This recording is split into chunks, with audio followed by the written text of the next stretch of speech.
Davey's over here working on getting us another functioning microphone here.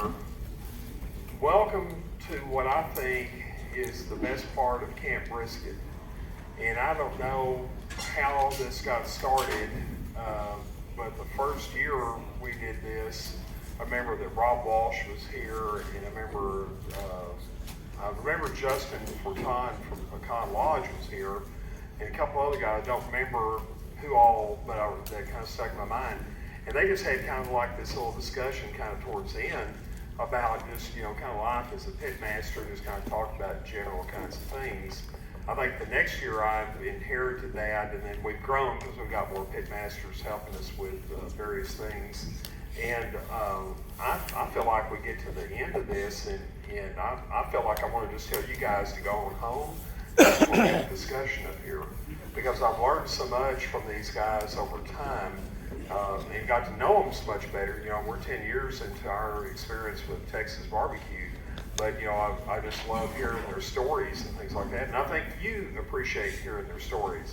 I was talking to somebody earlier. I said what's kind of unique about this experience, I said we'll get people at the end of this. I've had people come up to me at the end, and it's almost like they've had a religious conversion. They kind of go like, my gosh, thank you so much for Camp Brisket.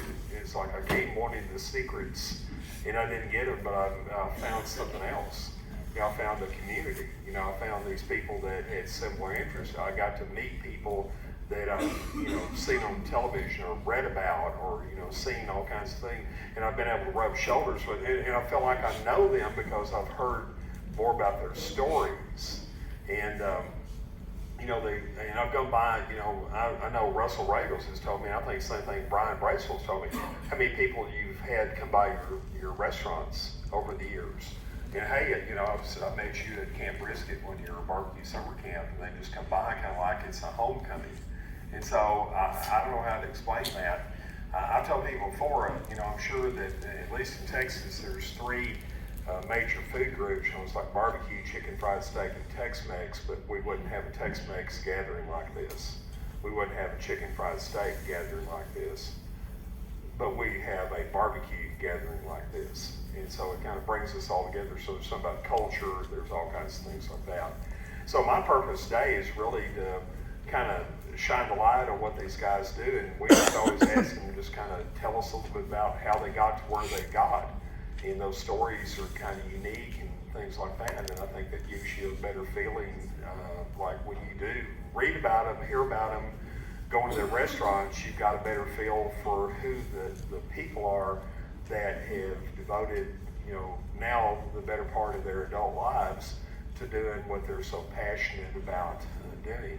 And so I think in light of that, we're just going to kind of have a conversation. So I think I'll let everybody kind of go through and kind of tell us a little bit about that. And then as we go, if you got questions, you'd like to ask them, but they're not going to have a magic temperature to tell you. They're not going to have a magic wood. They're going to have, if they're rubbing it in some secret, something or another. That's not the purpose of what they got. If they got that, we'd love to know it, but I don't think they do. But I think they treat it with love. Maybe it's what they got on that. So I'm going to start. Wayne normally sits way down here, and he sits by the principal today or something. I don't know what that is. So Wayne, we'll just start with you, and then we'll kind of walk through there and kind of go. So Wayne. Thank you, Jeff. Yeah, I'm sitting next to Jeff today because he can cut me off a lot easier. Just take the mic and pass it down. I have a tendency to ramble on. My name is Wayne Miller, in case you missed it the first time. I'm a third generation owner, pitmaster of Louie Mueller Barbecue in Taylor, Texas. I like to, I've coined myself the reluctant pitmaster because my journey was anything but guaranteed, secure, or wanted, right? I grew up in the restaurant, literally. I started working there when I was 8, and that was when my father took over from his father. So I had the glorious task of cleaning bathrooms and sweeping floors, taking out trash and washing dishes, cleaning tables, doing all of the fine menial work that is essential for running a business. And swore the first chance I got, I'm out and I'm never coming back. And I stuck to that for a long while. went to school. I studied civil engineering for 4.5 years. Decided that's not what I want to do long term. Changed majors, got a degree in finance, minor in accounting. Stayed in school, have a degree, an MBA with concentrations in marketing and economics.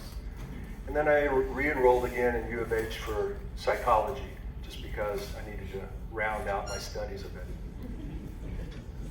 Actually, it helped me better understand the people that are working for me.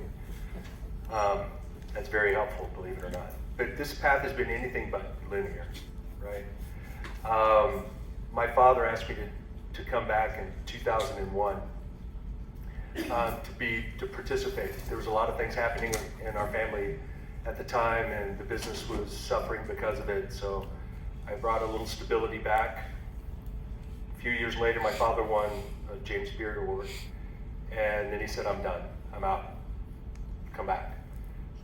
So I decided I would do what I swore I would never do. I had since left professional sports. I had an ad agency at the time, and so I traded in my suit for jeans and boots, all black t-shirts, every one of them. They started out white. I couldn't believe it. Back in the day, my father and everybody in the industry all wore white shirts in our industry. I'm like, how the hell did you do that? I can't go 5 minutes without wearing half of what I'm doing. So he's much more disciplined than me, apparently. My father passed away about 1.5 years after I came back to the company, and it was unexpected. I really thought I was going to have about 2 decades with him, and that's really my big reason to come home. But that didn't happen. So life changed on September 6, 2008, and it's been one really long day since then. And the learning curve has been tremendous. Not so much in processes in what I do, but in my interactions with people. It's one thing to act as in a sales capacity for another organization, even things that are easier to sell, like professional sports.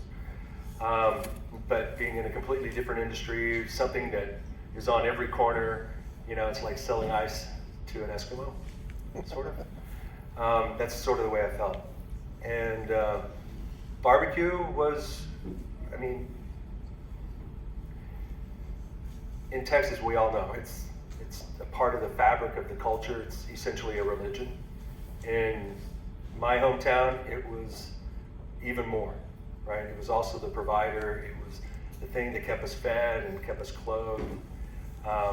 It's the way my father kept control of his kids. And it was a great learning environment for me. So while I may have been the reluctant pitmaster at one point, today I couldn't imagine myself doing anything else other than this. This is, I feel very honored and privileged to be handed such a jewel. And my job as third generation is not to invent new things. It's really just not to screw things up. And so hopefully I won't burn the place down or do anything ridiculously stupid in the next few years. But if you get a chance, we would love to see you in Taylor, Texas. Come have a visit.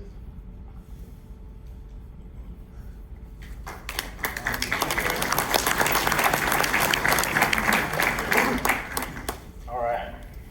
Lane's always a hard one to follow. I'm John Brotherton, owner of Brotherton's Black Iron Barbecue in Pflugerville, and now, as of the last year and 1.5 months, owner of Liberty Barbecue in Round Rock. I've been around barbecue for the majority of my life. My biological father was a welder, so he always welded pits. My mother worked in a barbecue restaurant, so I was always exposed to it. Dad would always cook, and I took some interest in it, and just had an appreciation for it, but never really it was never really something that I wanted to do until much later in life. For the majority of my adult working life, I've been in laser printer supplies and sales. 22 years. So, so probably around 2001, 2002, I really started to get into barbecue, just cooking in the backyard. Just, took a liking to it, wanted to see how to make it better, so I'd cook all the time. And then people would say, this stuff's really good, you should do something with it. And I'm sure a lot of people get that. But you hear it more and more, and so finally I was like, you might be right. So anyway, 2009 was when Aaron Franklin, when barbecue really started, you started hearing about it more. Aaron had just opened up there, and all of Austin was talking about barbecue, and a friend of mine, we wanted to buy a trailer. So we said, we're gonna buy a trailer, and we took money that we had saved up from our laser printer supply business, and we went and bought a trailer and started selling barbecue on the weekends and in the evenings after we were done with our toner stuff. But so by that time, that's all I wanted to do, was just do barbecue, nothing else. But it wasn't making me money. The laser printer supplies were. So at one point it got really busy, and I was at a point to where I either had to go full-time barbecue or stick with the toner business, and toner was what made me money, so I basically gave it up. So I've had a couple failed attempts at barbecue trailer and barbecue restaurant, but it was all I ever wanted to do was just was do barbecue for a living. So 2015, I took a job selling or collecting student loans, and that's what I did for 15 months. And it was really more just to push myself, because it was something that I despised doing. It was a terrible job, probably the worst one I've ever had. But I did that for 15 months just to push myself to do what I wanted to do, and that was barbecue. It was a big company that I worked for. I made it known that I cook barbecue, so I would bring stuff in, share it, and next thing you know, I've got 400 customers. And the word spread, so I just kept cooking barbecue on the weekends. I got some help from some Facebook groups, and by 2016, so January 1st, that was my New Year's resolution, was to go full-time barbecue in 2016. April 15th, 2016, I quit the full-time job. June barbecue summer camp, I sat here for the first time. Nowadays, the only time I get to cook is when I come to College Station, to the A&M camps, because I've got a restaurant now in Pflugerville and another one in Round Rock, and I don't do much of the cooking anymore. So it's a Pitmaster panel, but I'm kind of IT and HR and all that good stuff these days. And these two gentlemen right here to the side of me are the ones that get the job done on a daily basis. So now I focus more on growing the business and expanding the brand. That's kind of my story.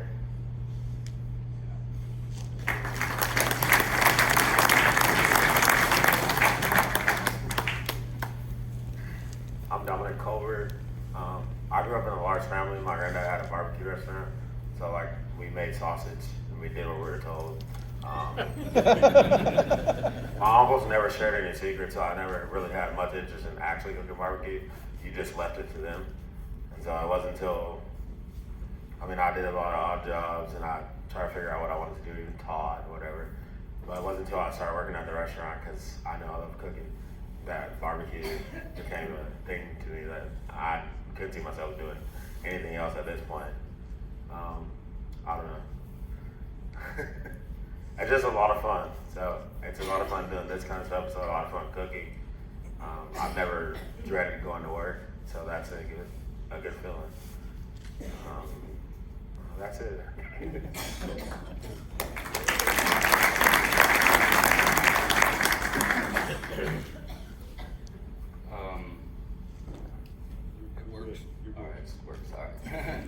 I'm Alan Michael Jackson. I come from in some form or fashion involved in barbecue for about 35 years. I've always grown up wanting to do it. I first started pursuing it as a career or a lifestyle in about late 2007, and since then I haven't had a job outside of barbecue. So about 13 years now. I really enjoy what I do. Take a lot of pride in my work. It was about a year and a half ago I came from Style Switch. Was doing that for about 6 years. I don't know if Bryan remembers, but I worked for him for 5 years at Southside. You might not remember, you might remember. That was That's a fast run model. you remember, yeah, right? Yeah. No, but it's just been a joy to just come to work and just do what I love to do.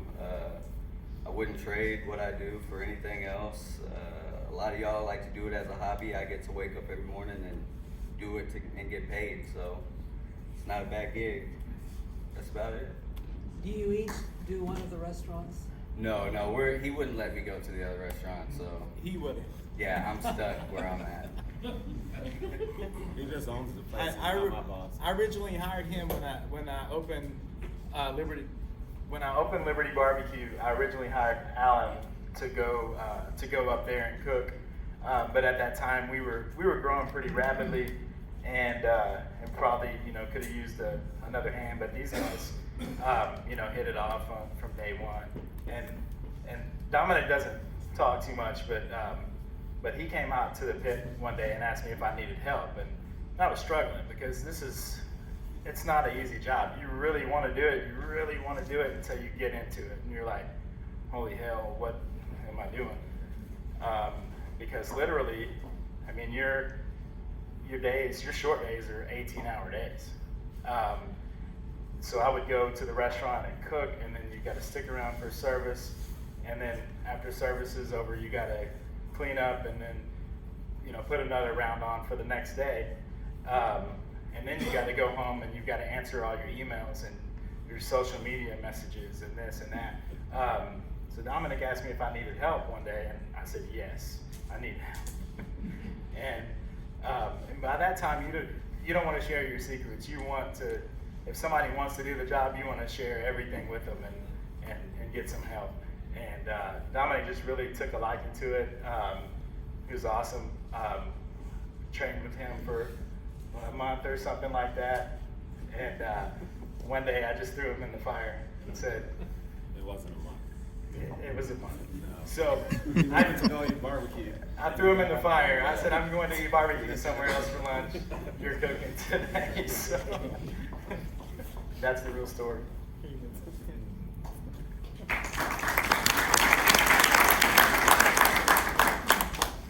I just want to say I'm proud of you, man.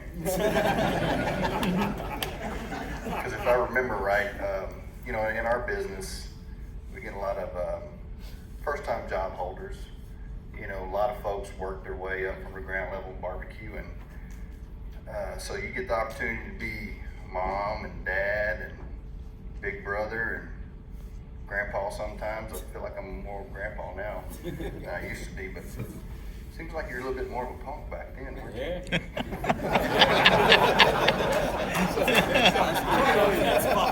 So you do remember. It's coming back. Let's just say it's coming back. No, I know Adam Michael's dad comes from a great family, good folks, good people. You have to get back home and tell your dad hi. Yeah.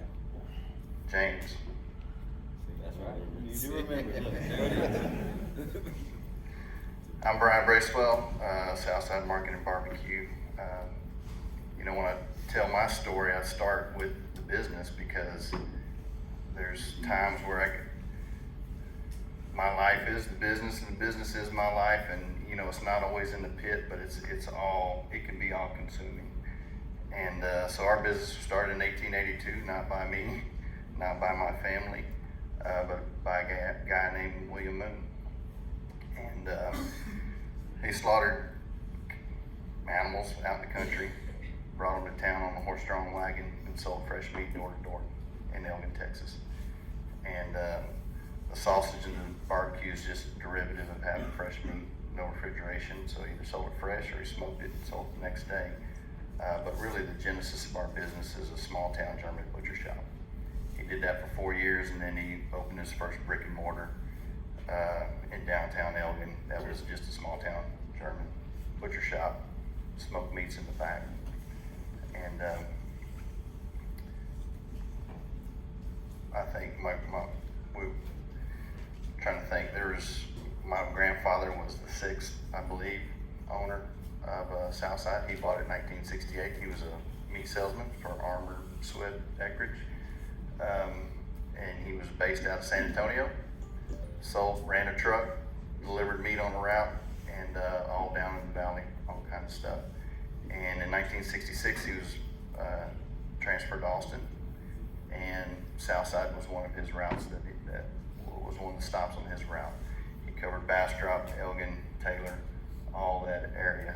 And so Southside came up for sale right about the time meat inspection was coming down the pipeline, and the current owners at that time of Southside didn't want to upgrade the business to be able to have the government come and tell them what to do.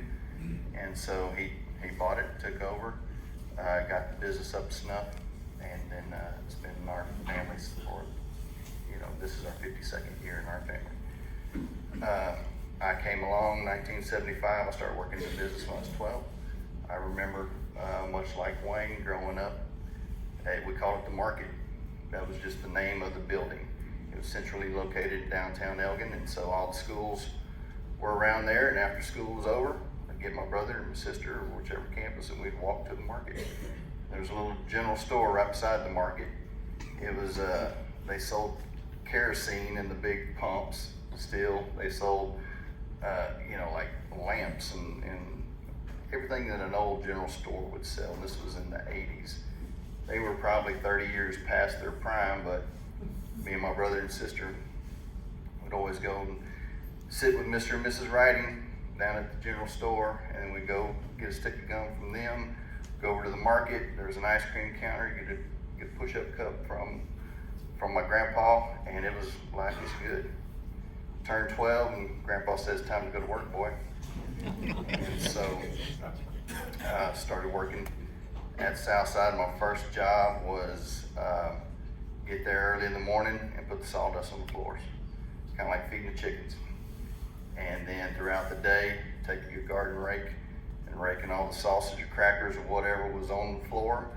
Just rake it out, sweep it up, put more sawdust down. If somebody spilled a Coke or a Big Red, you just take more sawdust, throw it on there, let it soak it up, sweep it up, and take it out.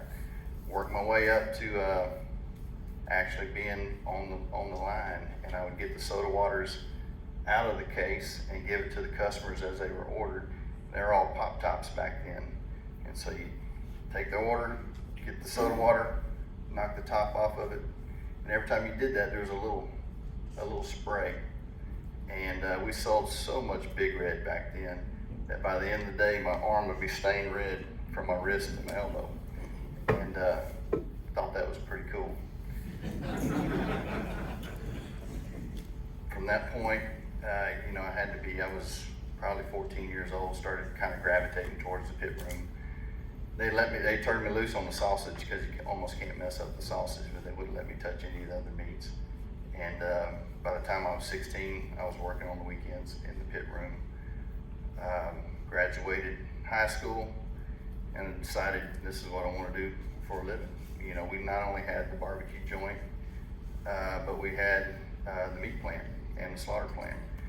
And while I was in high school, my grandfather moved the business from downtown Elgin out to the highway, built the meat plant, and so we had sausage production, all that good stuff. And so I came to Texas A&M University wanting to learn about meat science. I took the food science path to get to the meat classes. These guys you see in here that y'all been learning from this week, same guys that taught me.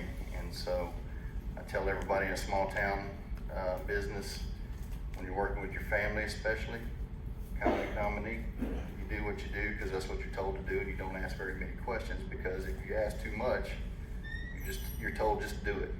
And so that's all fine and good. Came here to learn the science behind what we were doing, whether we were doing it right or whether we were not doing it right. And you know, it's funny, if my grandfather would have been a fireman, maybe I'd be a fireman today. I don't know, it was just kind of part of my DNA, working with the family, happened to be in a barbecue joint. I don't know what came first, but a passion was developed around wanting to go home and take care of that. And so, you know, it's always awesome for me to be able to come back here. When I stepped on this campus in the fall of '94, you know, these guys that we have the opportunity to learn from today, I mean, it was big stuff for a little barbecue boy. And I don't know if y'all realize, I'm sure some of you do, but man, this is a world-class university, world-class facilities, world-class, you know, curriculum, knowledge, all this stuff, but even better than that, world-class people. Dr. Savell, Dr. Griffin, Ray Riley, you know, Dr. Hale was here last night, Dr. Griffin, Dr. Osborne. These guys would bend over backward to help anybody. And just so thankful and privileged to be able to come back here. And it's almost like coming home and being able to sit on the stage with your heroes. That's kind of cool, so thank you guys. Fast forward, got out of A&M, worked with my grandfather and my dad for you know, a period of time. In our family, we never used the word retirement, because if you accuse my grandpa of being retired, he'd be right up there in the middle of your business every day, all day long. And so, same thing with my dad. So we never used that word, but just as time kind of happened, all of a sudden I looked up one day and the employees were coming to me for decisions. And at first I would go ask them for what the right decision was. And then I realized when I didn't always agree with what that was, that sometimes it's better to beg for forgiveness than to ask for permission. So I just started making decisions. And grandfather had a few health problems. He wasn't there on payroll day, and so I started signing the checks. After doing that for about 6 months, the bank president came over and told my grandpa, "You got to get him to sign the damn, you know, form so it's all legal and everything." And so to this day, the old timers in Elgin, Texas, call me the Bracewell boy, and that's okay. I go open the store in Bastrop, and the county judge gives a speech and says, "I like Bryan, he's a man of vision. I drive 15 miles north, and I'm the Bracewell boy." And so it's good to be home and stay humble. Worked through with my dad and my grandfather. I asked my grandfather in 2003. I'd been 5 years out of college thinking, okay, there's a lot of blood, sweat, and tears going in this thing. I got a plan for my family. In a small town family business, you don't talk about ownership, succession, and stuff like that. We did in our family because that meant discussing the imminent demise of the first generation. And so when I started poking around and asking, second generation, my dad worked in the business. He had two sisters that didn't. They shut that down real quick. But I have a wife, and she's pretty persistent, and she wouldn't let that be the final answer. And we had to make plans for our family.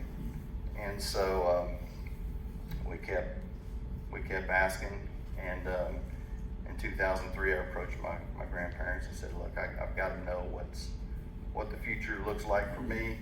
I love it, but this is hard. So if it's going to be like this forever, I kind of want to know now. So would you ever consider selling the business to me?"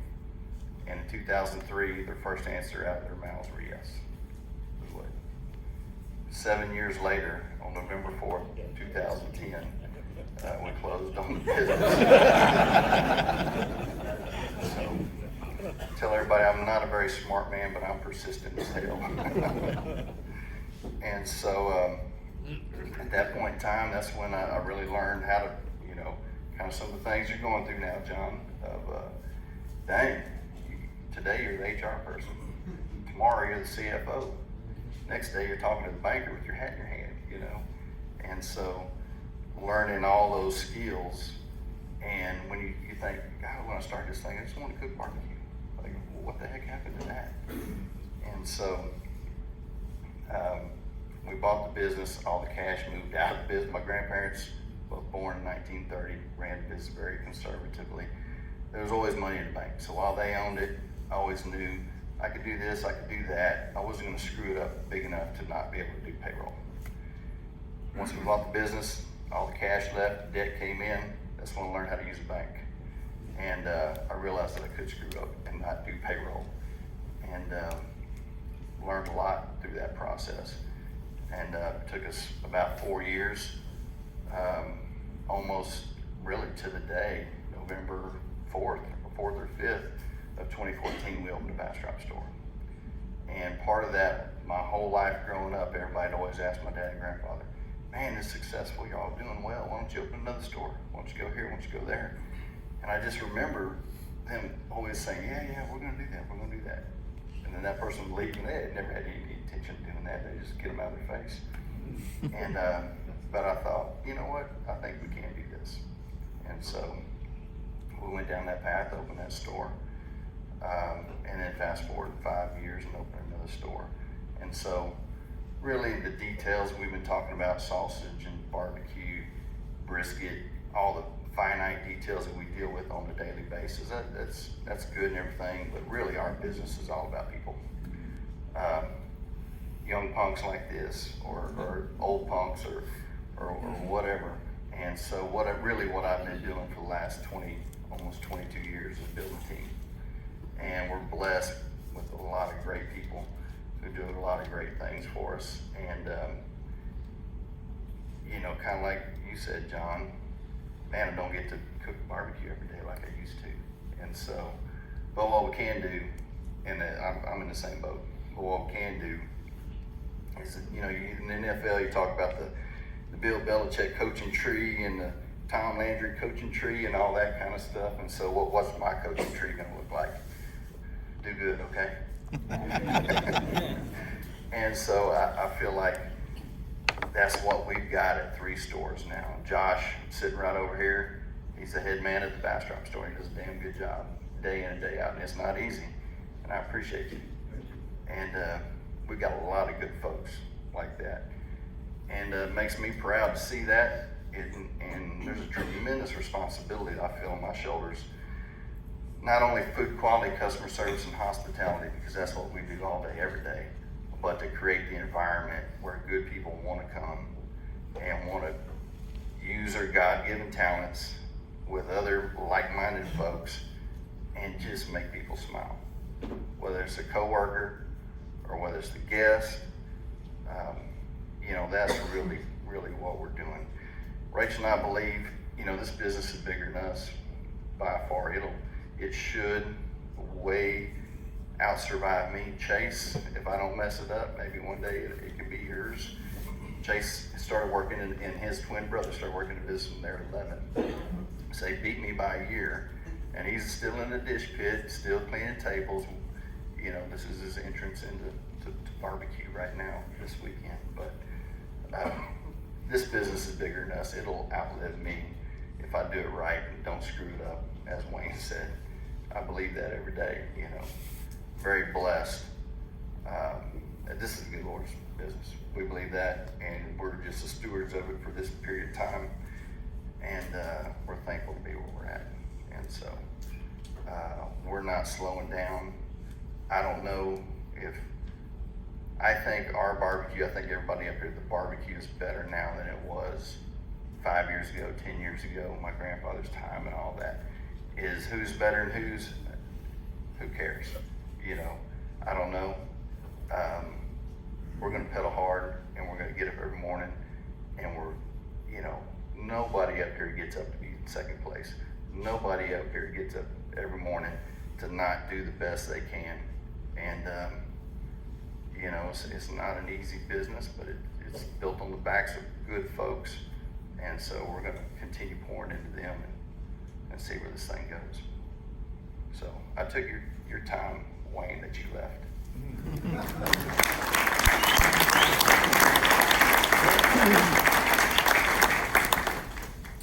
I'm Arnis Robbins. My wife and I own Evie Barbecue outside of Lubbock and Wolford. I grew up on a peanut farm in eastern New Mexico. I was not exposed to barbecue as a child. It's not something that was important to my dad. We always had a gas grill, and my mom always made a well-done sirloin steak that was divvied up between me and my two sisters. We'd eat it with ketchup or steak sauce, whatever. It just wasn't something that I was exposed to. It wasn't anything that I went through life having an emphasis on. So, I graduated high school, came to Bryan College Station for a year and a half for college, ended up back on the farm, moved out to Tucson in 2006, and went to a landscaping school, and ended up starting a landscaping business. Mallory and I got married in 2009, and in 2010 I was diagnosed with celiac disease, so I couldn't eat gluten. So, 2009, that's not that long ago, but we tried to go out and eat a few times, and every time we went out to eat, I would get sick. I'd get cross-contamination, and so we just kind of realized we're not going to be able to eat out anymore. So we started buying better groceries, higher quality foods at the grocery store, a lot more high quality proteins. So at some point we got tired of ribeye, and I thought, man, it'd be nice to be able to cook a rack of ribs in the backyard. So I got an electric smoker and started messing around with ribs and pulled pork. It was a while before I even thought about trying a brisket, but that's kind of where it started. Well, growing up on the farm, I learned how to weld, and I'm pretty resourceful. And once I kind of developed a small, just a itty bitty passion for cooking barbecue in the backyard, I decided I wanted to build a real wood burning smoker. So I found a 750 gallon propane tank on Craigslist and built this, and we lived in a like really dense tract home community. So we're 20 feet away from our neighbor's back door, and I'm cutting this propane tank open in the backyard. And thank God, like everything was fine, it didn't explode or anything. But I didn't have a torch, so I'm cutting everything with an angle grinder, and that's really, really loud. So for 3 weeks, like I'm working like a madman in my side yard, trying to build this smoker. Finally get it built, and I started cooking on it. And the more I cooked on it, the more I wanted to cook on it. And after about 3 weeks, I realized this is really, really expensive. Like, it's just Mallory and I can't cook a brisket every weekend for her and I. And it wasn't good, like it wasn't good food, but the more I did it, the more I wanted to practice and I wanted to get better. So I started looking at the requirements of roadside vending and what it would take to get a permit to sell barbecue on the side of the road in Tucson, in Pima County. And turns out it wasn't that difficult, especially if you could find a trailer that was already licensed. So I found a street corn trailer that was mostly homemade, but it was already licensed with Pima County. And the guy wanted $4,800 for it, and I offered him $2,000, and he took it. And so now I've invested into this trailer, and I've got my smoker, and I take this thing home. I didn't even tell Mallory it was happening, and this thing was hideous. I mean, it was as bad as you could ever picture any kind of food trailer being. And got it home, parked it in the side yard, started cleaning on it immediately because now the clock was ticking. Like I had to make this investment, bring a return. So I want to say I finished that smoker first week in March of 2014, and middle of April, we set up on the side of the road in Corona de Tucson, which was a little bedroom community that we lived in, and sold barbecue for the first time. And from April to September of 2014, I think we set up 16 days, And it was what I looked forward to every week. That 24-hour work shift, 1 day a week, was what I wanted to do more than anything else. So by September of that year, we had our little girl, was a year old. We were 600 miles from our nearest family, and my parents had sold the farm and moved to Lubbock. And Mallory and I decided, let's make a change. Well, we'll move to Lubbock. My parents had invested in some rental properties. We can go and help them manage, and we can continue our barbecue venture. And if it pans out, great. If not, then no big deal. Let's get closer to family. So we moved to Lubbock in November of 2014, and in February of 15 opened up our barbecue trailer in Wolford. And we were forced to set up in Wolford because Lubbock didn't allow food trailers, only in industrial zones. So we set up in Wolford, and our intent was, once the ordinance was changed, mid-year, we would move into Lubbock. Thank you. So, thanks, man. That's deep.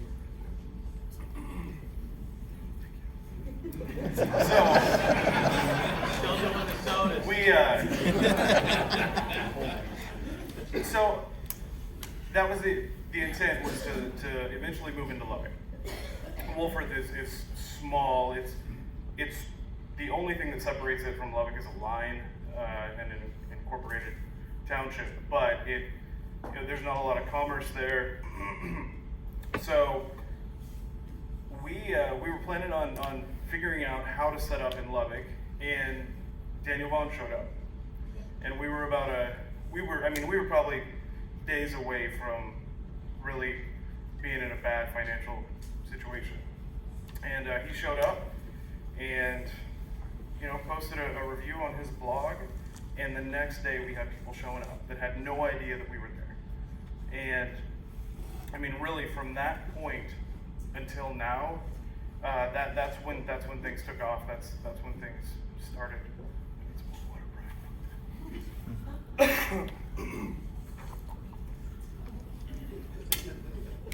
I'm not about to cry. I just have like a frog in my throat.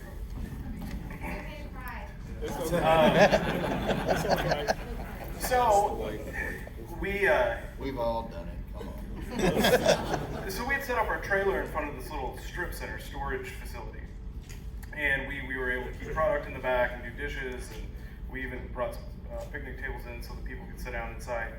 And our landlord was our number one fan from day one. He thought we were absolutely nuts, but he saw something in us that a lot of people didn't. So we served food out of that trailer for about 7 months, and he said, hey, I've got this piece of land down on the corner, and I need to do something with it, but I just can't. I haven't felt good about anything that I've thought of to build on it. Do you guys think that you would ever want to have a brick and mortar restaurant? And Mallory and I talked about it, and we couldn't afford to front construction costs or anything. But naturally, that sounded like a really, really great opportunity. So we talked to him, had a few meetings, and he said, all right, I'll build you this restaurant, and but it's going to be $2,500 a month. And this is new construction, pretty good sized restaurant. That's a whale of a deal. So they poured concrete, basically a year after we opened in the trailer. They poured concrete on January 29th of 2016, and we moved into our brick and mortar space in April of 16. And at that point, I was still doing everything myself. I'd go in, trim briskets, season briskets, cook briskets, cut, serve every plate that went out. And I did it because I loved it, and I did it because I was scared to teach somebody else to do what I did. And there came a point in that first year in the brick and mortar where I couldn't do it anymore. I was getting burnt out. And so I hired a guy who didn't know anything about barbecue and trained him for about 4 months before I felt comfortable letting him do anything without me there. And once I did that, and once I realized that, you know, you hire good people and they want to do good and they want to work hard for you and you know, pull in the same direction, then that's when everything became so much easier. When I felt like I could depend on people and let people help. And that's when we kind of took off again and went to the next level and you know, opened up another day of the week. And you know, the whole thing has just been incredible. I look back, it hasn't been that long. I mean, I cooked my first brisket in 2013, 2014. I didn't ever aspire to have a restaurant. I didn't ever aspire to sit up here and talk to people about barbecue. I just wanted to cook barbecue. That's all I wanted to do, but I had to figure out an economical way to do it. So, you know, our growth has been, you know, rapid and organic, and we've been so blessed, and I know, like, I feel so fortunate the way things have gone for us. And you know, barbecue it's a lifestyle. It's a career, and I've made it my career, but it is, my life is barbecue. Because if you're going to be in the barbecue business, that's just kind of how it has to be. So it's a pretty cool thing to be in an industry where we can come to this event this weekend and talk to you guys about what we do for work. And the things that are work to us or tend to become monotonous jobs are the things that you devoted your weekend to come and learn more about. So it's pretty awesome.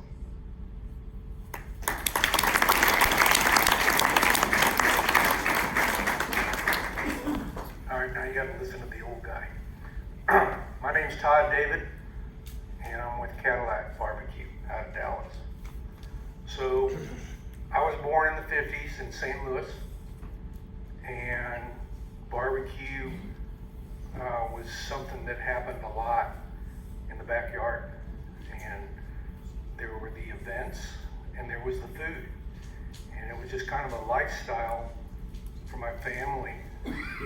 We didn't go to barbecue places very often. There was one or two that we would go to, but in Missouri, Kansas, and St. Louis, just a lot of barbecue goes on, and it becomes part of your life of when you have people over or you do something with folks, it's that event, and you enjoy that event and your friends and your family, and then the food goes with that.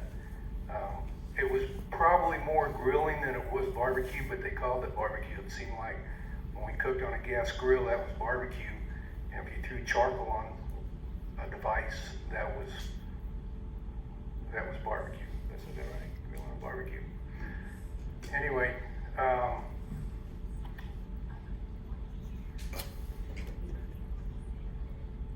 That was serious, not sorry. You're serious. That was serious? Yeah.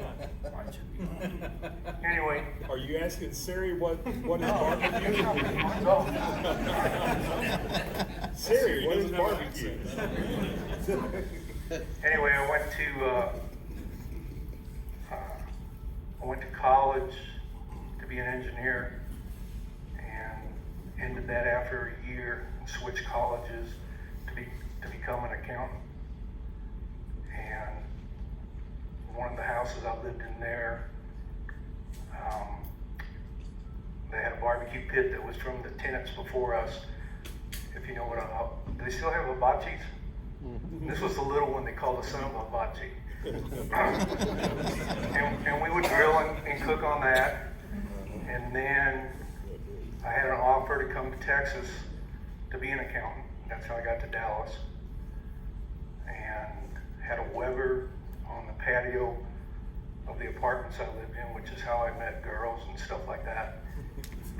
And that lifestyle that I grew up with always stayed there.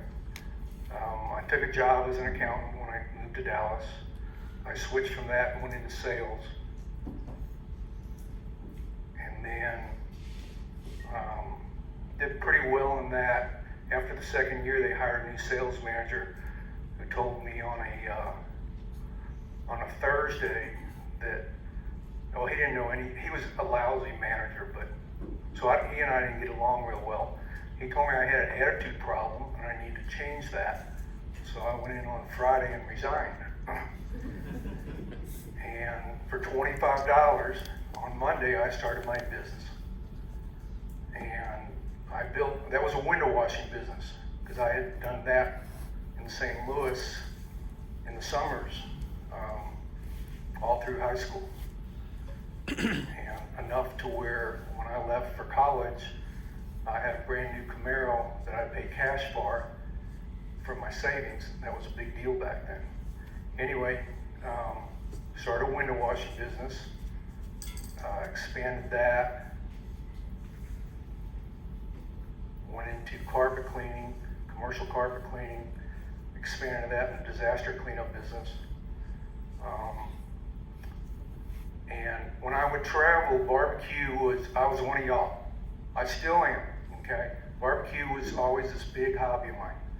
So any chance I could go somewhere, I would look for the barbecue restaurants to eat at, try to learn more. As I got older, when I was going to Wayne's place, Bryan's place, years and years ago, and other places around. And then none of these guys were in business at that time, but came to Brisket Camp, 6 years ago or something like that, I think. And just tried to learn more and more. And then in 2010, before 2010, when I turned 50, before I was turning 50, I decided that I had had enough of the disaster business. If there's a business where you work more hours than we do in the barbecue business, it's the disaster cleanup business. And ours was commercial, so like when a storm would hit like last night, today we probably would have been called out last night in Dallas to go dry buildings somewhere. And my guys would have, and myself would have never gone home. And today we'd still be doing the same thing, and probably sometime this afternoon, depending on how big the storm was, we'd finally make it home. And so I was used to the hours. At least with these hours, the 14, 16-hour days that John was talking about, we know what those times are going to be.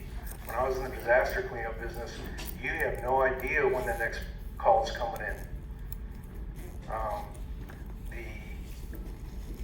The business, most of the disasters were water and some fire. So all those years, I was in that business over 30-something years. All those years, I was learning how to remove smoke using water, and remove water and lower moisture content. And a lot of what I use today is opposite of what we did then. I still use a lot of the same devices. You heard people talking earlier today about the smokers and things of that sort. Well, we have devices where we check the air speed with vents open and closed, and know what works things a little bit, and temperatures of the fire besides the air, and the temperature of the outside of the brisket and the inside of the brisket. Does all that mean anything? I don't know. But we learned a lot about how to get what that moist air does. And we were trying to remove that, and how airflow affects that and can speed that up or slow that down. And of course now we work the other way around with that. So it's always been a hobby. And as I was approaching 50, my wife and I decided I had had enough of only working. And I worked crazy hours. I averaged 80 hours a week for 30-something years. And there's a little more to life than that. And I had a son, I still do, and want to change things a little bit.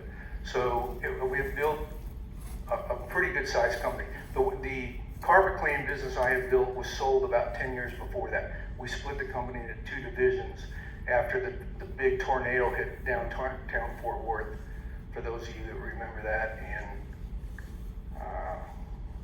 I think 2010. We sold that business. So then we decided we would sell the disaster business. As somebody said, I think he said, Bryan, retirement, it doesn't exist. So when we were selling the restoration business, it wasn't so much a need to find another job or a career or something of that sort, as much as it was that I had a hobby and I wanted to pursue it more. And it would be a good filler for my time versus sitting around the house. My golf game absolutely sucked. The first year after the sale of the business, I went from playing golf 2 days a week to almost being at the golf course daily, either taking lessons, practicing, playing golf. I belonged to 2 country clubs. We belong to 0 today. I belonged to 2 country clubs at that time, and the more I played, the worse the game got. And so I wanted to continue my hobby that I enjoy, which was the barbecue. We had, in the restoration business, we had bought a Southern Pride on a trailer way back to feed our crews on major jobs. We'd have to use lots of temps, and the temps at lunchtime would disappear, and then you were stuck on the job. So we ended up buying a smoker so I could ride it off through the business, and we would feed the guys and be able to keep them around a little bit more. And then we also came up with this great marketing ploy that the name of the company was called Restorex. Once a month we had this thing called Relax at Restorex, where we invited all our customers who were property managers, building engineers, people like that, over to the building to have lunch, and we would cook them barbecue, and there wasn't a single other vendor around, and all our customers would come see us. And so we went, I think the first few times we did it was like 60 or 80 people, and then I want to say when we sold the business, it was probably 400 people for that lunch would show up every month. And those were our regular customers. And we got to where we didn't have to go see our customers and knock on their doors anymore. They would all come to us. And that was just unheard of in the service business. And so anyway, so I had that smoker, and I had bought it was kind of small, so we ended up with a old hickory on a trailer also, which is still inside our building today. The new building, the building that we're in right now, we just moved it and figured out how to get it inside on a forklift and put it inside. So we went into this building as I was selling my business. I knew I was bringing in a guy that was going to take it over. He moved his family, and we were going to go in the catering business and just do catering, so I could work when I wanted, for who I wanted, travel, do whatever I wanted. We didn't have to do it, but we were very, very blessed. We did not have to do it for a paycheck. I had sold to the companies and did well enough that if I didn't want to work, I wouldn't have to. So I was in a very, very different situation than you hear about all the time. Very different. But you hear about the work that it takes. And it does. And I had to, my wife doesn't, but I had to really love it that much that it was almost like doing it for free. And that's how much love I have for it and where the enjoyment comes from. And if we've been at all successful, that's the biggest factor. And so we bought a building to do catering. And the first year, I don't think we worked at all. We mostly traveled. Both our families were out of state. And we mostly traveled. My son was in college at Arizona State. and we went to barbecue places. That's when I think we came to Camp Brisket and went to more and more places. And the National Barbecue Association would have these bus tours all over at their conventions, and we came to your places on those deals too. We went to Wayne. I met Wayne's dad, and back then on one of the bus tours, and I'm still one of y'all. This is still something I just love doing, and we started with the catering, and absolutely hated it. It wasn't the barbecue part; it was the people. It was what we enjoyed. What I told you that I was raised on. Okay, and what I loved about barbecue was the event, not just the food. It was the event that is so nice. Well, if we could do a catering job where we were serving the big people, that's great. But most of the events in catering that we had experienced, that's not what they were. They were put food in a foil pan and deliver it and drop it off.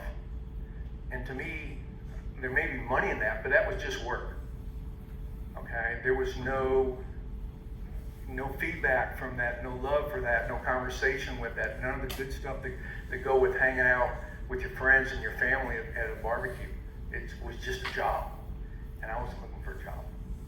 And so it's great if you have, like their businesses, you already have the lights on and the people working, and somebody wants to pick up or have you drop off food for 300 people. Oh, hell yeah, you want to take that all day long. But well, that's not what we wanted to do. So we decided to open one day a week so that people could come, pick up food, and take it with them, okay? And we're in an industrial area because that's where we started, because we thought we were only going to cater. I don't know anything about the food business. I'm not a cook. I know how to make barbecue, okay? I'm not a chef, that's for sure. And I've never been in the, well, I take it back. When I was 13, I worked as a busboy for 90 cents an hour.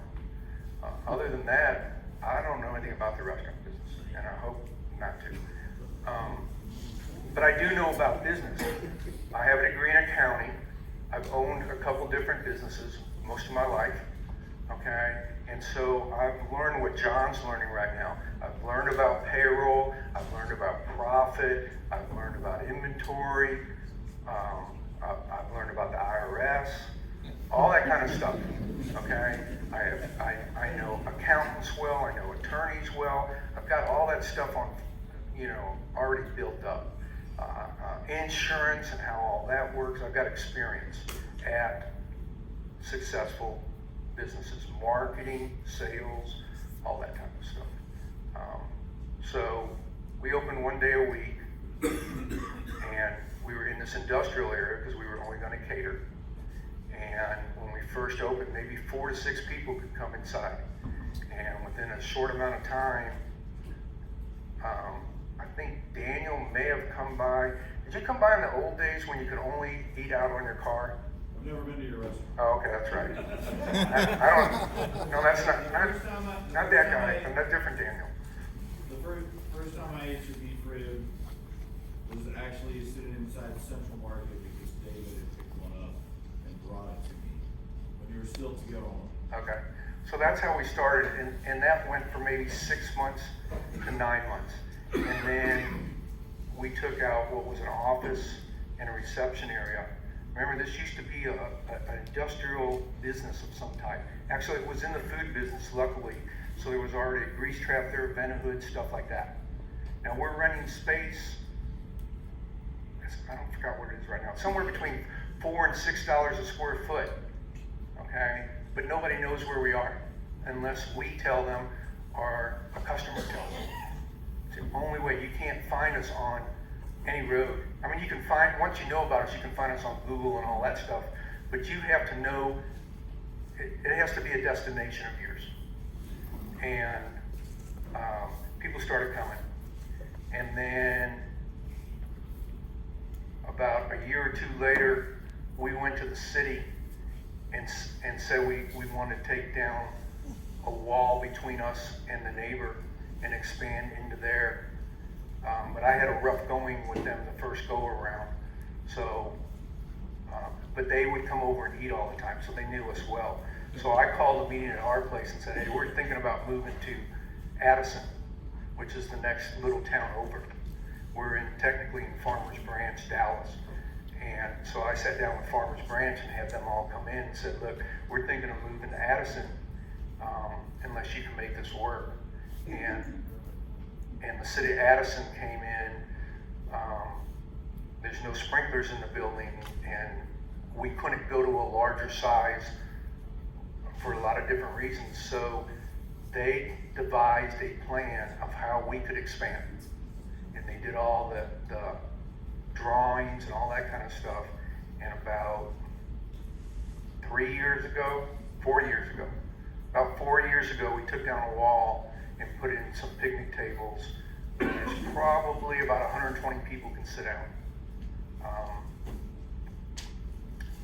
And that's kind of where we are today. We can't use the whole side of the building because of the square feet. We would have to put sprinklers in it. It's just not worth it. We did add a second day from the original 1 day a week. I think we started on Fridays and we added Thursday. And before anybody asks why you only open 2 days a week, we went to 2 days a week instead of 1 day a week for one reason. Okay, we couldn't pay the bills with 1 day. We couldn't stay in the black. And while we weren't trying to make a paycheck, we didn't want to keep using our retirement that we had done for about the first couple of years to run the business. So we added a second day for one reason, and that was to be able to pay the bills. And then we had a lot of people that could not come during those days. Dallas is a big area. They don't get enough time for lunch. And sometimes we have a wait. So they just can't come there from far away areas or Fort Worth, even in Arlington, downtown Dallas, and so on. So then we decided to add the first Saturday of each month so that folks could come in on Saturday. Our folks that were coming in on Thursday and Friday could bring their family. And that's kind of how we've evolved. I mean, it's there's no magic. Somebody, you spoke earlier about if there's secrets to this, that, and the other. And I don't think there is. I think that you have to try what works for you. And that's what we do with ours. We don't try to emulate somebody else. I do try to keep the traditional barbecue items as much as possible that these guys and their families in Texas have done forever, which is brisket, ribs, sausage.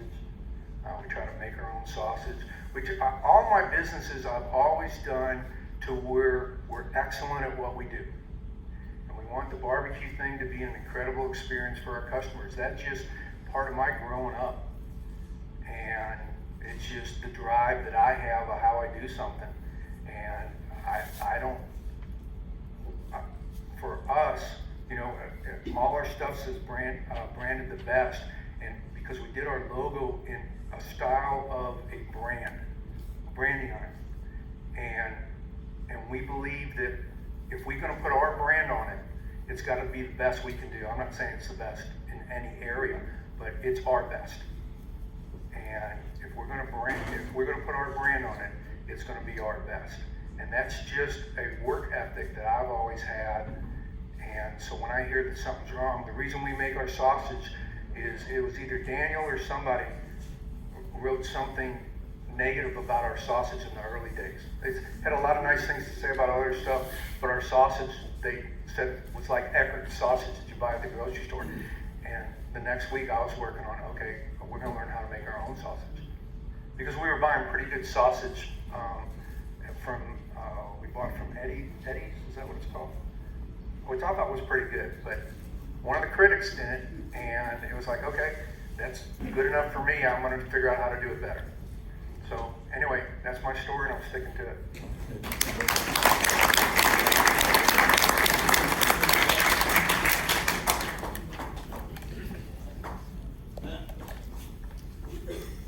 Russell Roegels. I have Roegels Barbecue Company in Houston. First, I had no desire, no inclination to do barbecue for a living. I grew up in Kilgore, Texas, about, I guess, 4 hours north of here, something like that. Worked for a little place called Roegels Barbecue up there whenever I was a kid. Washing dishes, sweeping floors. My whole goal at that time was kind of like Wayne said earlier, I was ready to get the hell out of there. So, didn't want to go to college, so I did the next best thing. I joined the military. Went in the Air Force, stayed there about 5 years, moved back. You know, my last base I was at was Barksdale Air Force Base, and it was in Shreveport, Louisiana, which is about an hour away from Kilgore, where I grew up. And guy down the road, whenever I was growing up, he had one of the Bodaciouses, so I would work there on weekends, because I don't know if any of y'all have ever worked for the government, but they don't pay much, especially for the enlisted military guys, so I was always broke. It really just provided my drinking money. So went over there, did that for a while, didn't know how to cook, still had no plan on doing that for a living, but I watched a lot. And one morning I came in, it was a Sunday morning, the guy who was cooking was the manager, and he got pretty trashed the night before and, you know, just couldn't do it. And I said, well, I can cut meat. And he said, well, who taught you how? I said, well, I've been watching you for the last, year or so. And so he said, cut this brisket up, and I did. It didn't look great. It probably looked like a pretty good hack job. But I made it work. Did that for, I guess about a year or so. Got out of the military in August of '95. Had no clue what I was going to do at that point. Started college. Well, it was right before I got out of the military. I was, doing catering, and hooked up with this girl that we were doing catering jobs together, and that was in '95, and she's still sitting over there.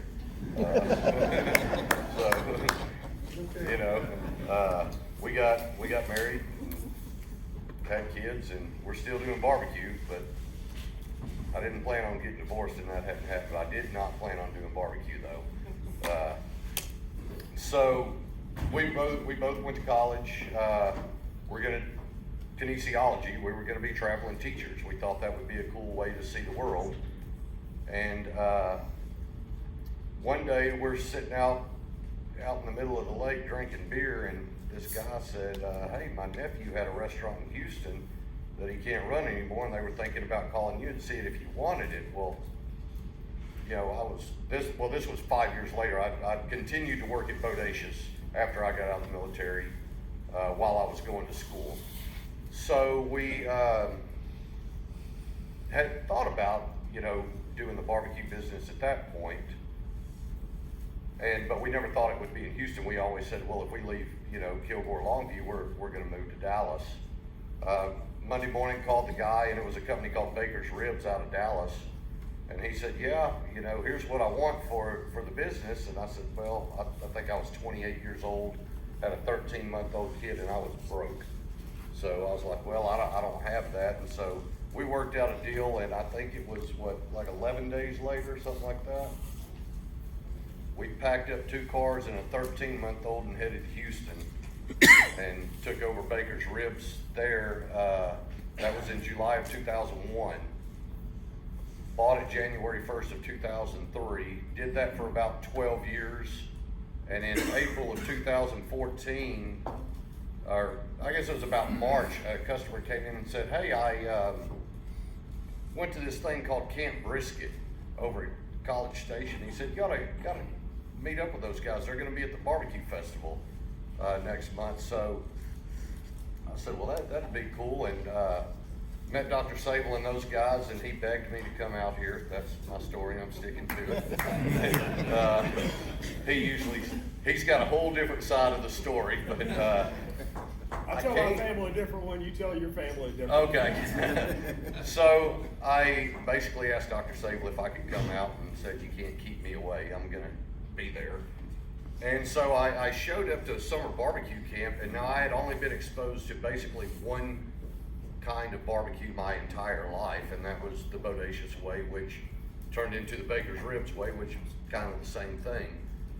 And I showed up out here, and I know Bryan was here. I think Wayne might have been here, and I don't remember who else, but it opened up my eyes to a completely different, thing than what we're doing. I was like, our stuff kind of sucks compared to this. So,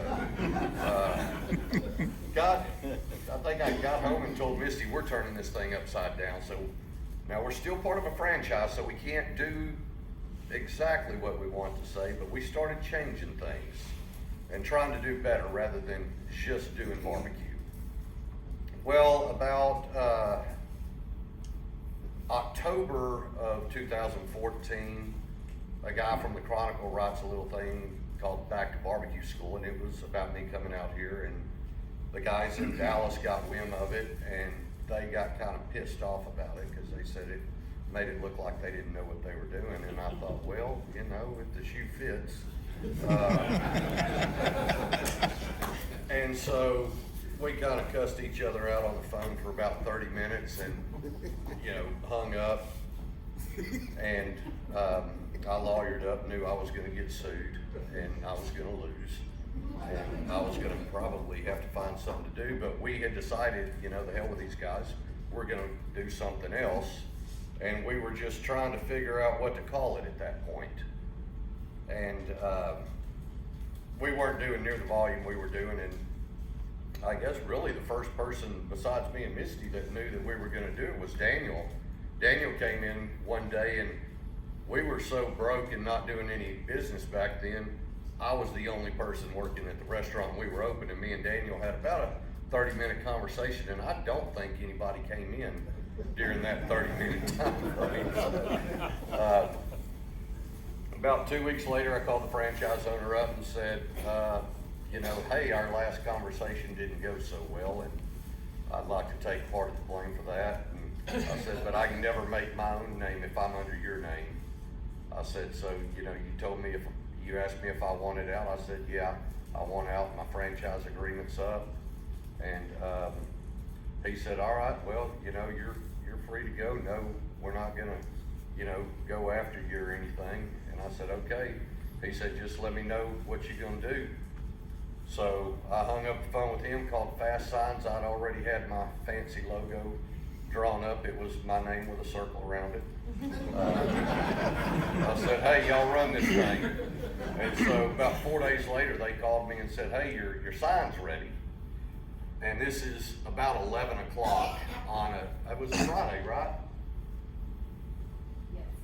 And so we had some people in the restaurant. There's a little do-it-yourself car wash behind me, and I asked the guys back there, I said, hey, y'all come help me get this sign out of my van. And this is I think 54 by 96 inch acrylic sign. And so I crawled up on our porch. We're open for business, and we've got some people in there.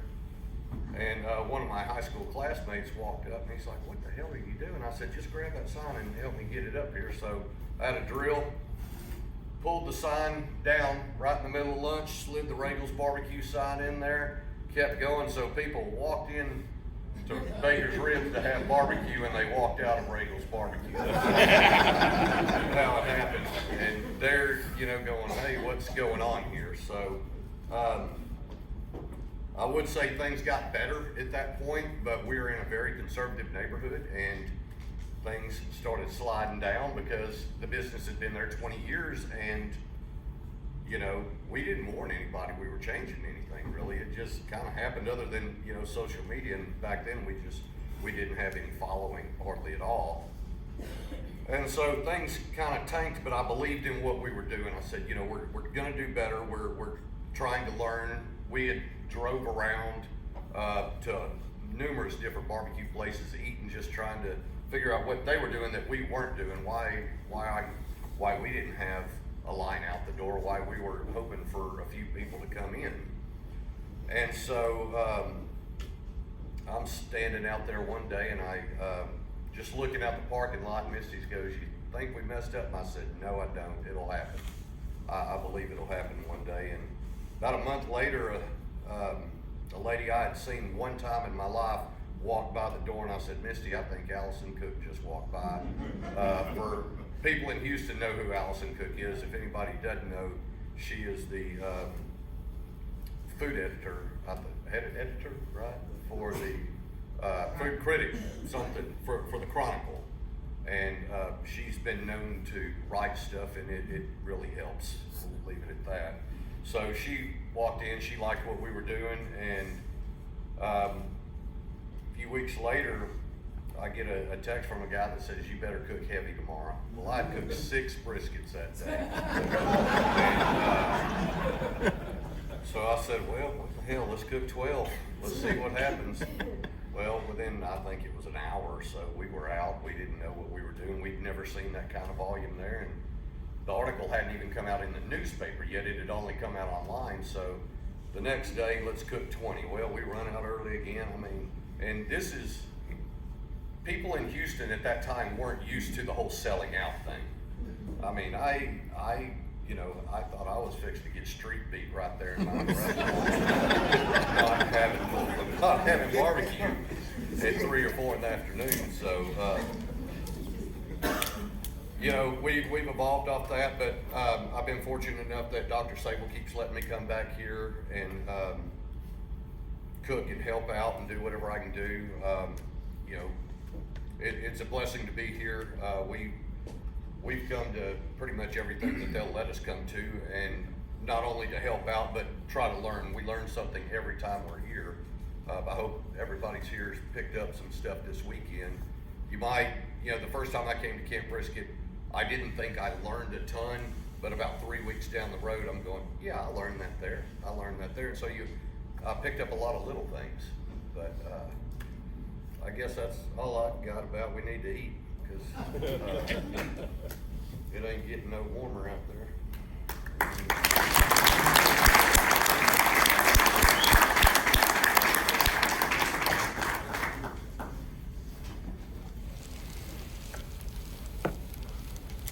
I think you're about right. I don't know what else you can do to top this, and the words that we heard from the guys.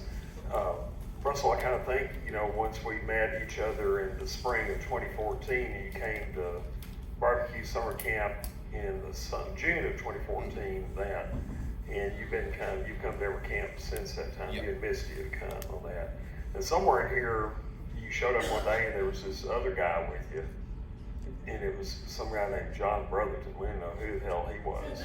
And then also there was John out by the pit. Who are you? I don't know. I'm here. I don't know how that happened.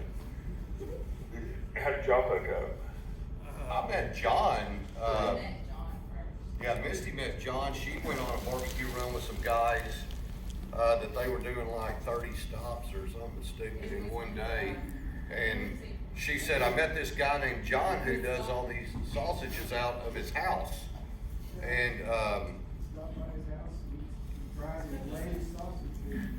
and so she was like, something about coming to the Throwdown? So the Houston Barbecue Throwdown, and that was the first time I'd ever met John, is whenever he came to help me do that. And I guess he put up with me, and I said something about coming out here, and so he's like, yeah, I'll come out there. And so he showed up. I'd always wanted to come here, so when I got the offer to come here, I was like, yeah, man. And that was the same year that there were 2, right? That was 2016, yeah. So that was June. 2016. I was going on vacation the second day, I believe, of the July one, so I couldn't stay. And so it was John's show at that point. Yeah, so you guys were leaving, so you brought the pit and it took off. And it worked out perfectly because I just quit full-time job in January, and they were going on vacation, so they were going to leave the pit here, and I was like, well, I'll take it. This was the July one. Yeah, we were going to have to drive back over here a week and a half later to pick it up. So I had this pop-up that I had scheduled only a few weeks later, and so I took his pit and was able to do that pop-up. By that time, I had built a pretty big brand and cooked a lot of food. It was all in on this thing, and probably about 300 people showed up, and I would have never been able to do that without the use of Russell's pit. And he got that pit back about 15 months later. No, in December of that year, I was like, man, I need my pit. We've got this big job. John comes and drops it off, and John lives in Pflugerville, which is I think 2.5 hours away driving. When I called him and said we're done cooking on it, I think he was back in my store within 30 minutes to pick it up. Because he was staying up all night and sleeping in his truck, with his stick burner, while I had it. Yeah, so by using that pit, I knew that when I opened a restaurant, I had to have one, and that's what we cook on today, and that's pretty much the only reason I'm alive here right now with the hours that we were working and how crazy it got after that first pop-up. And so we've just been great friends. I come here and help them, and I think I did a pretty good job, enough to where they told me I had to come back. So I haven't missed a camp or any event here since then. Well, I'll tell you when you mess up. When all of a sudden you look on Facebook, you realize that barbecue summer camp was going on and you weren't there. It's next week. It's next week. Yeah, they're posting pictures from last year. That's what they're doing. John, we appreciate you guys, and I'm sitting here looking. We haven't called on Wayne to come over here and cook. Wayne's hell busy and stuff, and we kind of bother Wayne. Come over here for this event. One of these days we'll get him to do that. We've had Wayne come over and do some other stuff with us, and we had Dr. Temple Grandin. Many of you have heard of her through her work in autism and things like that. And she wanted some Texas barbecue, and we called Wayne and said, Wayne, can you come over and get her fixed up? And he took care of that. We had Todd come over. Those of you that have been around for a while had come over to our house, and we used to cook the pig for barbecue summer camp in the house. We moved to our what we call our retirement house. I told everybody, said the next time we move, it's either to the Methodist Retirement Center or the Hillier Funeral Home. It's going to be one or the other. I don't want to do that anymore, but we don't have a good place to have the pig cooked. So I had Patrick Feages come up and cook. Then he got tied up and got a hold of Todd. Todd and his son came up this past year. They're going to come back this summer and cook again for us. So thank you guys for helping out. And of course, we've had Arnis and Mallory come down last year and fed us. And of course, Brian's coming all the time. And Brian, we just kind of call on him for barbecue summer camp. He usually got some big catering gig like Lower Colorado River Authority or something. That's like, well, hell, we're already out. We'll come. What's feeding another 100 when we fed 2,000 that day or something like that? And of course, these guys have been so good at helping us on everything. And it is something, once you find people that you appreciate and they'll do so much for you, you keep calling on them until they finally cry uncle, and they hadn't cried uncle yet. And we just hope that we've been able to help them in a small way as much as what they've helped us in a large way.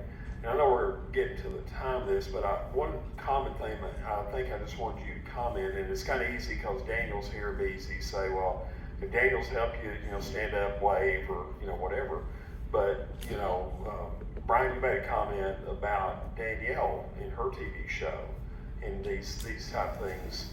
And I think, and maybe Louie Mueller didn't need, a lot of stuff because there were some things going on there, but I won't say that there had been some other opportunities. But if there's some things that you guys want to you talk about Allison Cook in that, and, these are there other things that you just want to kind of talk about? This was something that really helped change our business, that if we hadn't had that, we might have been struggling over here or something like that. So, Russell, and maybe it's Allison Cook, but I know you've had some other stuff too that has happened too. But Allison Cook obviously made a big difference. Allison, yeah, you're good. Allison really helped us out a lot. Right after that was when Texas Monthly put out the top 25 new and improved barbecue places, and that was in 2015, I believe. We were fortunate enough to be on that list. And then we also made the top 50 list last time, which, you know, is always a great deal. It you know, brings people into your spot that have never heard of you. And then we, you know, those are the main ones that really do. We've been fortunate enough to be on, you know, a couple little TV shows and been in some magazines or whatever. But really, between Texas Monthly and the Houston Chronicle, that's the main things that have helped us. Yeah, we've had a lot. Being in a big city in Dallas, there's a lot of different media outlets. Daniel in Texas Monthly, I can't count the number of times that Daniel's wrote about us. Most of the time it's good. And the impact that Texas Monthly has had is huge. It's overwhelming. We are on the top 50 list. We were on that list in 2015 of one of the upcoming 25. And then articles and comments and things of that sort. The Dallas Morning News the same way, D Magazine, the Dallas Observer, there's just numerous amounts of them there. And then a couple national deals. And every one of them help, and it's just, I think one of the things that's nice about this industry for all of us is there's so much of that goes on these days that if you've got a great product, as everybody up here does, then all those medias pick that up, and social media pick it up, and everybody talks about it, and both good and bad. You know, you can go to Yelp and read all the negative stuff you want, but there's a ton of good stuff out there, and you have to learn to bite your tongue a little bit when the other ones come out, because people just come up with some weird ideas, I guess. Keyboard warriors. Yeah, exactly. So it's great that we have those opportunities. We want to be where we are today, definitely without Daniel, and then the others that follow that. But you know, we're very grateful to Texas Monthly. The top 25 new and improved list that Texas Monthly put out in 2015, we were a part of that as well. So yeah, that was kind of the first, following the original you know, blog review that Daniel had posted. That was kind of the first statewide little push where people were coming to Lubbock for a tech sport event or passing through on their way to Colorado or something, and came in and said, hey, we read about you on Texas Monthly. So I mean, that's pretty cool. And then the top 50 came out. We were fortunate enough to be in there. And yeah, you can. If I looked at a calendar, I could probably look back and correlate that with, you know, sales and business traffic to, yeah, that was 3 days after this story, you know, came out here. We're really lucky, like we're really fortunate that people love this food. It's a fanatical food. And like, I'm so thankful for that. I'm thankful that people get excited about the food that we make. Because, you know, as a critic or an editor, you want the people that consume your material, your writing, to be as fascinated with it as you are. So it's just a really, really exciting medium that we get to work in and with, where writers want to write about it, TV shows want to make silly TV shows about it, and you guys want to watch it, eat it, read it, and all that. So it's, you know, we've been fortunate. The comment yesterday I made about Danielle, you know, I think I explained there's time after we bought the business, it was we were kind of a piling on effect with some bad luck and stuff like that. And you know, as part of the barbecue family that we talk about, any of these guys up here do the same thing for each other. She didn't call, she didn't say I'm sorry, she didn't send flowers, she didn't do all that crap. She showed up one day with the TV crew and said, hey, I've got this TV show, it's gonna debut and I want the first episode to be right. And so, thank you. 190 countries. Thank you very much. And so, you know, there's been other things that through the years, my grandfather, and just us being around for a while, we've kind of known. I make it a practice not to get emotional in reading reviews and this and that. I want to know what our customers are saying, so we have a report that comes out every single Monday. All of our stores, 50 comment cards, mandatory, that we come back, we log, we read those, we categorize them, food good, bad, customer service, food quality, hospitality, all that good stuff. And then every single social media outlet out there, we watch, we respond to, not me personally, every Facebook post we respond to, and we have a report that comes out every Monday, and we watch that, and I read those with an intention to learn something. Even some folks it's hard to learn from. I did have one this past week with talking about the Austin store that said, Southside, you're not an Elgin anymore, Dorothy. Step up to the big plate, you know, basically. Got a good kick out of that, but we look at those to improve operations. We can't be all things to all people, but we want to be good. We don't want anybody to go away unhappy. And if we have an opportunity to write the last chapter of that story, we're going to do that. And so I do have one comment card that I look at every time I sit at my desk. And it was within the past 5 years, and it says, I love my dad's barbecue, and I love him.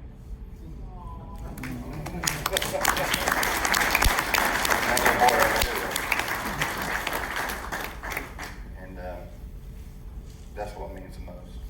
I did meet Daniel in this room. I think it was 10 years ago, Daniel, 2010. And when Food Waste Texas was created, and I was one of the founding members, invited to be one of them, didn't know what I was doing. Somehow later that night we ended up at the Dixie Chicken, and Daniel was sitting beside me. I didn't know him from Adam because I don't do social media. And Daniel said, hey Bryan, so I'm this blogger guy or whatever. And I was like, okay, I don't know what that means, but keep going. And he said, if you ever look at my site, you might be a little mad at me because I got a review on there about Southside. It's not that good. And so I said, well, I'm sorry we sucked that time. And so hopefully you'll give us another chance, and hopefully we won't suck next time. And so I don't know, it took a few years, but I got a book from Daniel, his book, and he signed it, autographed it, gave it to me, and on the inside cover it says, thanks for not sucking the second time.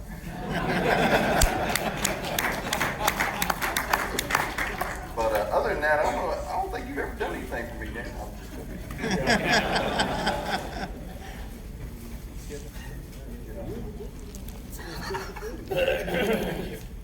I'm just So a few things for us that really launched us. First would be the first pop-up that I talked about. When the local news crews caught wind that I had 300 people waiting to get barbecue, they came out to my house because I didn't have a place of business, and did an interview. And once that interview aired, overnight I had 500 new likes on my Facebook page alone. People that had contacted me about catering, were on the fence or whatever. The next day they were emailing me saying, I want to get this locked in because we know it's about to happen. And kind of overnight. The price just went up. Yeah, exactly. The price went up overnight. Really, from that moment, everything just kind of turned. What did they say in that deal? The Franklin of Pflugerville? Yeah, they did. They said it was the Franklin of Pflugerville. PF on Franklin too. That was pretty good. So that was big for us. I don't know if you guys all know of the Day Tripper, but that's a PBS show where Chet Garner goes to various cities and talks about things to do in those towns and where to eat. And he's got a cult following. We were on the Pflugerville episode of that show, and that has been really, really, really good for our business. You know the day it airs. We do. We know that it's aired just by looking at a couple of the sandwiches that were featured on that show. Everybody that comes in is ordering them. So that was really big for us. And also, we made the 2019 Daniel's 2019 top 25 new barbecue joints, which that was pretty cool, and that's been really good for us.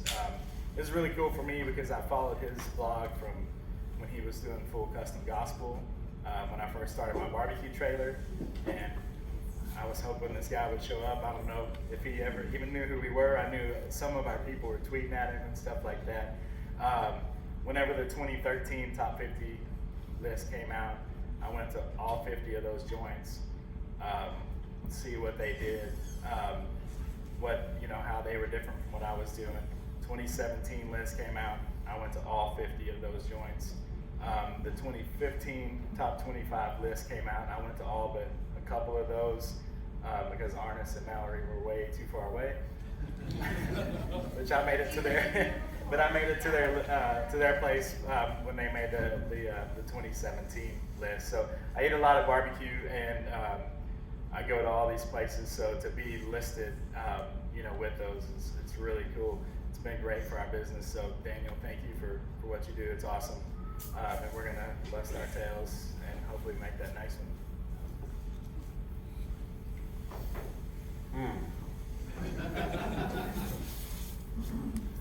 I can dream, can't I? Yeah. Yes. What has been impactful for us? Well, I think we helped Texas Monthly's circulation. Yeah.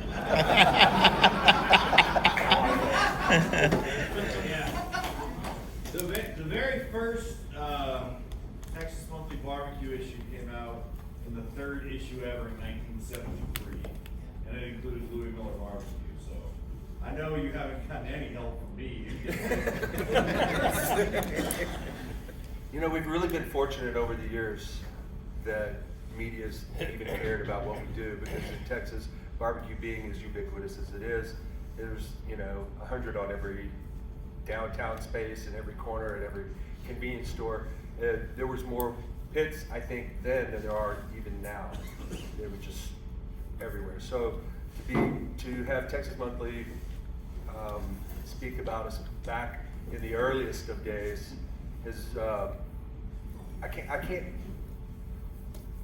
There's been an evolution in Texas Monthly's presentation of their barbecue list, and somewhere along the line, somebody asked, "Okay, we need a barbecue kingmaker. Any takers?" And Mike Levy, I think, said, "Yeah, I'll do it." And he started, back in '97, something like that. Texas Monthly started a top 50 list, and it has had, I swear to God, the stickiness of those publications, instead of having a lifespan of say 4 weeks to 8 weeks, these things are travel guides, right? They're in people's glove boxes, and they get checked off. They're bucket lists now. And we've been very fortunate to be a part of that list for a long time. And the first time that I saw that it had a monumental impact was in 2008, which I think that edition at that time, the barbecue edition, was the largest selling Texas Monthly edition. ever. It was the first year they named it number one. Snows was named number one that year. And while we had lines and we would sell out, I never experienced lines that were twice as long and sell out twice as fast. We have to figure out how to make more food. And every time the list would come out, that's the type of response that we get. So Texas Monthly for us has been extremely instrumental in solidifying our legitimacy over time. Because I think for the longest time, Louie Mueller Barbecue was probably the most famous unknown barbecue place in Texas. Nobody knew about us, yet it ranked really high. I think Taylor has something to do with that. It's sort of a shroud. You know? It's like that island that King Kong grew up on. Nobody knows it's there until you're right on top of it. The other, you know, and as far as electronic media and broadcast media, the next greatest impact is probably diners, drive-ins, and dives. That happened in 2007. We were part of their pilot season. We were one of the first 16 episodes. And every time that show re-airs, and it does several times a year, just like John was saying, you know, when these articles run, when these programs re-air, you see a boost. Every time that show re-airs, you see probably about a 20% boost. It's pretty crazy that it has that kind of longevity. But it doesn't matter what program we appear on. Every time that happens, we see, you know, this rise in traffic. It makes a big difference. Yes, social media helps us stay engaged with people on a daily basis, but nothing changes the game like mass media does. You just talk to so many more people. And not just people. In today's world, you talk to qualified people. So you're talking to foodies, for example. If you're watching the Food Network and you're watching programming on the Food Network, these are people who are interested in food and will travel. And so appearing in those types of programming, you have somebody who you know is going to be on your list. It may be 10 years before they come see you, but they're going to come see you. Prior to that, it was really just editorial space in print. It wasn't in internet. It was really just newspaper and magazines. There wasn't a whole lot being done in magazines, but the Dallas Morning News was actually one of our hugest proponents back in the 70s, 80s, going into the 90s. I would say today, the Houston Chronicle is a much greater influence than the Dallas Morning News for us. Maybe that has something to do with the fact that I lived in Houston for a while and I got to know a number of people there. But we are drawing people from the Houston market in ways that we just never did 10 years ago. So media is an unbelievable ally. And you know, bad reviews can happen by professionals and by guests. We can look at these things as one of two ways. They can either, you know, you hear there's no such thing as bad publicity, and to some degree that's true. Nobody wants to hear their baby's ugly, especially if it is that day, you know. But I think it highlights, here's some places where we can actually improve and we can turn a negative into a positive. You can really reach out to people who didn't have those positive experiences and bring them back in and do your best to convert. Because at the end of the day, what really has mattered for us, what has allowed us to stay in business from 1946 as a standalone entity in 1949 to today, you. Word of mouth. People telling their neighbor, people bringing in their cousin, people traveling through and taking a side trip off of 35 as they're passing from San Antonio to Houston or Austin or to Dallas, or pulling off of 290 on their trip from Houston to Austin. I mean, we're off the beaten path. We needed help. We're not on the main thoroughfare. So it's not location. No, it's closet. So we've been really fortunate in that the people who've come through, our guests, our patrons, what I would consider our extended family, has been there for us all of these years. And I wouldn't trade them for anything, not one bit of media, not anything, because without that personal referral, I don't think we would have made it past, certainly not out of the 70s, through the 2 recessions when our small little town pretty much died at at the end of 78, 79, 80. The whole downtown died, and we would have gone right along with it if it weren't for our base. So media is great. It's nice. It gives you bumps, but it's not what's paying the bills. What's paying the bills are the people who come in and eat every day, who are those diehards who are in every Tuesday or in every Thursday, and they get the same thing, and you know their name. It's just like walking into Cheers, and that's one of the things they love about it. It's just a matter of recognizing that and embracing them. Everybody wants to belong, and in today's world, in this environment, in this industry, they don't want to just belong. They want to be a part of. So how do you know, as a way to sort of bring people in, we ask people, you know, questions about who they are, where they come from, how do they hear about us, to get to know them a little bit. And then everybody who wants to come in and see the pits, I'll tell you guys this because there's only a few of you. Everybody who wants to come in and see the kitchen, see the pits, we take them. It's never no, it's yes. Can you go right now? How many do you want to bring with you? 10? Okay. Just don't twist an ankle walking back here. Did you? There is no greater, I would say, there's no greater message that can be had than disciples, converts, new zealots. They're the ones that actually speak on your behalf. They're your ambassadors. So every time we have a chance to go out and visit like this to me is recruitment. Because I get a chance to actually talk to you and we get to have one-on-one conversations. Hopefully that spurs some interest. Hopefully it spurs maybe a spark of relation. Whatever it does, I hope it makes you want to come in and visit with me again. And this time we can do it in my setting. We can do it around my table, around my food. And I can get your feedback off of that because I want to know. But more than that, I want you to come in to my place and feel at home. Well, I'm one who came to your place. Do you still have the crack in the pit? Yes. We still have multiple cracks. Very inhospitable. And that's not cocaine, for anybody who's wondering. For our overnight staff, that, yes. No, wonderful experience. Yeah, that crack. When did you see that? Because It's been 2 or 3 years. Okay, so that crack is a new crack. Oh. That crack happened the day that I fired it up for the first time after being rebuilt. I had a fabricator who called himself a magician. No shit. He disappeared quickly after he finished that. I fired up, so I'm doing a show called Man Fire Food the next day. They're going to come in and we're going to season out the pit, right? And so I fired up for the first time. I'm all excited. I'm out in the alleyway, not 30 feet away from my firebox, gathering up some more wood.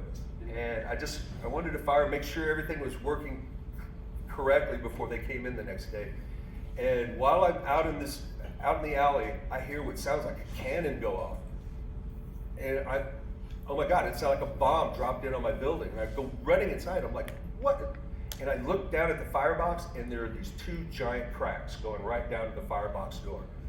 I think you can still hear the expletives bouncing off the buildings from my own language, cursing like a madman because of that. In case you didn't know, steel expands. I guess my magician didn't know that. So yeah, it wrecked that back, but it did give it some age. It looks old now. It gave it credibility. It got street cred just from that. So I guess I can't complain too much. But yeah, it really comes down to just really serving people, treating them well, doing your job well, make them feel at home, let them speak for you. And that doesn't cost you a dime. It's just, you do your job. Be a good Texan. How's that? Be a good Texan. And I think that's been pretty much the motto all along. You can do that, you'll take care of your people, they'll take care of you. Wayne, thank you. Thank you all you guys for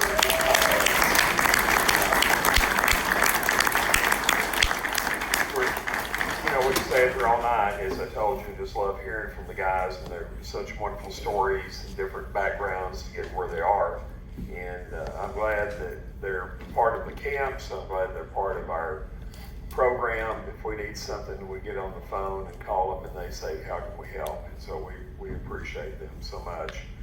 We're at the end. You got one more meal, and it's brisket. And don't you bitch about it, because that's what you came for. So anyway, if you wanted camp lettuce, I'm sure somebody does that. You just go sign up for that. And you'll get sick of lettuce after a while too. So anyway, the guys been kind of setting up some stuff here. And so I want to just on behalf of the Texas A&M group, so Davey, Ray, and I, we had Chris Kurth with us, and I told you Chris had some damage. He went off to take care of that. We've had grad students and undergraduates. You've seen them running around here, bringing stuff in, setting up, cleaning up, taking pits in and out. They run stuff back to campus to wash up and all that. Give them